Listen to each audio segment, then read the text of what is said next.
Gary Groves, and today we'll talk about money management techniques that will take us through the corona pandemic.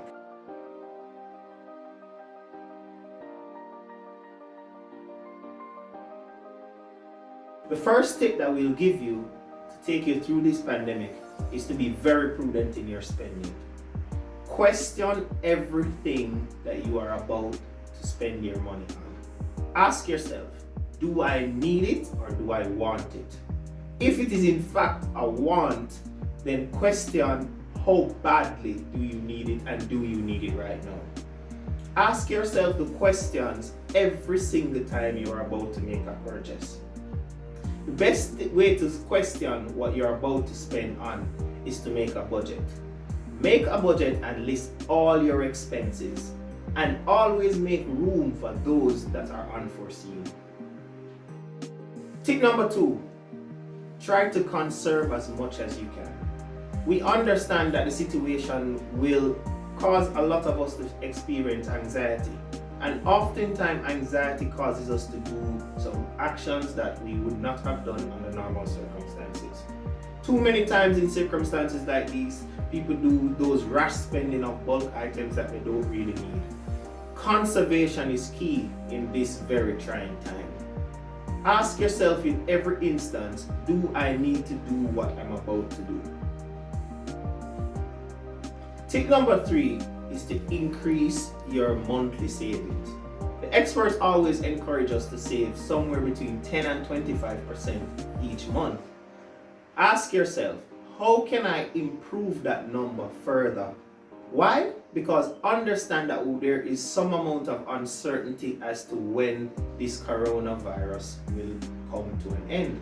And also, we are not sure of the conditions that it will cause. Because of that, you want to make sure that you have as much money saved to help you through the circumstances that might present themselves. Now, this additional saving will help you in the long run, because guess what? It is there if you need it, and if you don't need it, urgently that is because of corona, what you would have done is that you would have accumulated an additional amount of saving that you would then be able to use positively. So you ask yourself, what can I do to save some more? Well, the first thing that I always recommend to someone is to put that money somewhere where it is not easy to get to. Therefore, if you have a bank account, the preference is to have 2 separate bank accounts. One is your regular account that you transact your daily business from, and the second one is for savings. That second account that is for saving, if you don't have the discipline to not withdraw from it often, then you need to put things in place that will help you. One such suggestion is not to let it have a debit card. Debit cards provide easy access to funds. Some of us are not as disciplined and will reach for the funds whenever we have a want and not a need. Another thing that we can do is, while we are saving the additional amount, we can explore simple options that can allow us to earn interest on that saving. So when you put that money in the bank, what you can do is have a discussion with your representative of the bank about setting up some simple facilities that can allow you to earn interest. No matter how small the interest is, the fact of the matter is $1 gain is better than nothing at all. What you can do is establish something simple like a certificate of deposit. A certificate of deposit is very easy to establish. It requires simple conversation with a representative at the bank. Most banking institutions say you can start that up with a small amount of about $50,000. You can start it for 30 days, 60 days, 90 days, the period varies. And what it will do is that it will allow you to earn interest on the money while you save it. The next thing about it is, in the event that something happens and you need to get that cash, it is very easy for you to break that certificate of deposit and collect your money. And depending on if you were able to last the agreed period or not, you can also earn some additional interest on your money. So what you will find is you are saving and you're also investing invariably. because you are allowing to prepare for what may come with Corona, but at the same time, you're also doing something that will allow you to earn interest on the money that you are saving.